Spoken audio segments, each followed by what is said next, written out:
আচ্ছা, একবার ভাবুন তো, আমরা যদি টাইম ট্রাভেল করে প্রায় 1000 বছর পেছনে ফিরে যেতে পারতাম আর খুঁজে বের করতাম এমন এক গুপ্তধন যা আমাদের ভাষার প্রথম কথাগুলো শোনাবে।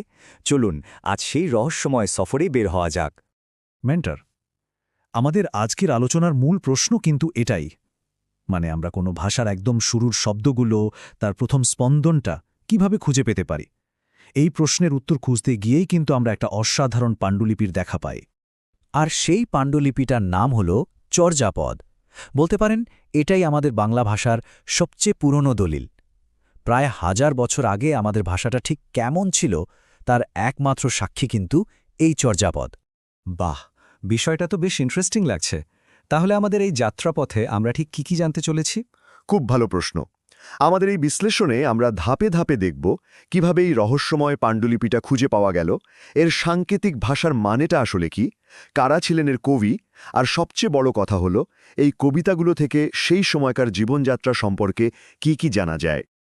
আমাদের গল্পের শুরুটা কিন্তু অনেকটা গোয়েন্দা কাহিনীর মতো, আর এই কাহিনীর প্রধান চরিত্র হলেন মহাপণ্ডিত হরপ্রসাদ শাস্ত্রী। তিনি প্রথম এই হারিয়ে যাওয়া রত্নটার সন্ধান আমাদের দেন।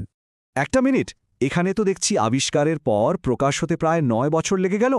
1907 থেকে 1916, এত লম্বা সময় কেন লাগলো? চমৎকার একটা প্রশ্ন।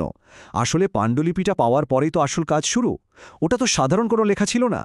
তার পাঠোদ্ধার করা, মানে লেখাগুলো বোঝা, সম্পাদনা করা আর এর ঐতিহাসিক গুরুত্বটা ঠিকঠাক বিশ্লেষণ করার জন্য গভীর গবেষণার দরকার ছিল। এই পুরো প্রক্রিয়াটাতেই এতটা সময় লেগে গিয়েছিল। আরেকটা মজার ব্যাপার কি জানেন, হরপ্রসাদ শাস্ত্রী কিন্তু সেদিন শুধু চর্যাপদই খুঁজে পাননি, তিনি এর সাথে আরও 3টি গুরুত্বপূর্ণ পুঁথি পেয়েছিলেন: সরহপাদের দোহাকোষ, কাহানোপাদের দোহাকোষ এবং ডাকার্নব। সব মিলিয়ে এটা ছিল এক অসাধারণ আবিষ্কার, একটা প্যাকেজ ডিলের মতো।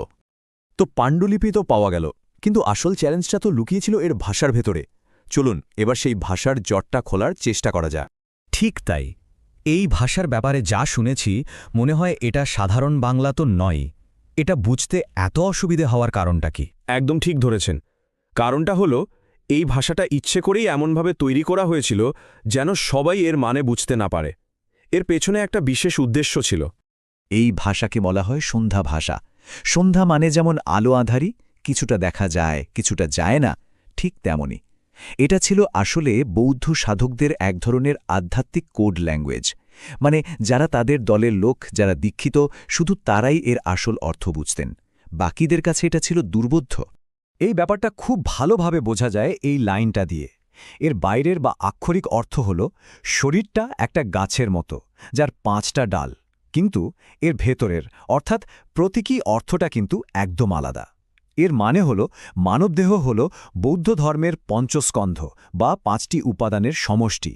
এভাবেই প্রতিটি লাইনের একটা বাইরের আর একটা গভীর আধ্যাত্মিক অর্থ ছিল। এবার তাহলে আসা যাক সেই মানুষগুলোর কথায় যারা এই অসাধারণ কবিতাগুলো লিখেছিলেন। এদের বলা হতো সিদ্ধাচারী। আচ্ছা, এখানে একটা বিষয় প্রায়ই গুলিয়ে যায়। চর্যাপদের সবচেয়ে গুরুত্বপূর্ণ কবি কে? যিনি প্রথম লিখেছেন তিনি, নাকি যিনি সবচেয়ে বেশি লিখেছেন তিনি? খুব ভালো একটা প্রশ্ন, কারণ এই বিভ্রান্তিটা অনেকের মধ্যেই তৈরি হয়। দেখুন, লুইপা হলেন আদি বা প্রথম কবি। তার লেখা পদ দিয়েই চর্যাপদ শুরু হয়েছে, কিন্তু সবচেয়ে বেশি পদ মানে 13টা পদ একাই লিখেছেন কান্নপাদ। তাই বলা যায় দুজনের গুরুত্বই কিন্তু অপরিসীম। এই যে চারটা দেখছেন, এটা কবিদের অবদানকে আরও স্পষ্ট করে তুলছে। দেখুন, কাহ্নপাদ সবার উপরে, তারপর ভূষুকোপা 8টি পদ নিয়ে, আর তারপর সরহপাদ 4টি পদ নিয়ে। পাণ্ডুলিপিতে মোট 24 জন কবির নাম পাওয়া গিয়েছিল। স্টুডেন্ট, এই কবিতাগুলো তো বুঝলাম আধ্যাত্মিক সাধনার জন্য লেখা, কিন্তু এগুলো থেকে কি সেই সময়কার সাধারণ মানুষের জীবনযাত্রার সম্পর্কেও কিছু জানা যায়? একদম। আর এটাই চর্যাপদের অন্যতম সেরা আকর্ষণ। এর আধ্যাত্মিক আবরণের নিচে লুকিয়ে আছে গোটা একটা সমাজ। চলুন দেখি সেই সময়ের সমাজটা কেমন ছিল। চর্যাপদ মূলত বৌদ্ধ সাধকদের গান হলেও এর রূপক আর উপমাগুলো নেওয়া হয়েছিল সমাজের একেবারে সাধারণ স্তর থেকে। তাই এতে বারবার মাঝি, তাঁতি, শিকারীদের কথা উঠে এসেছে।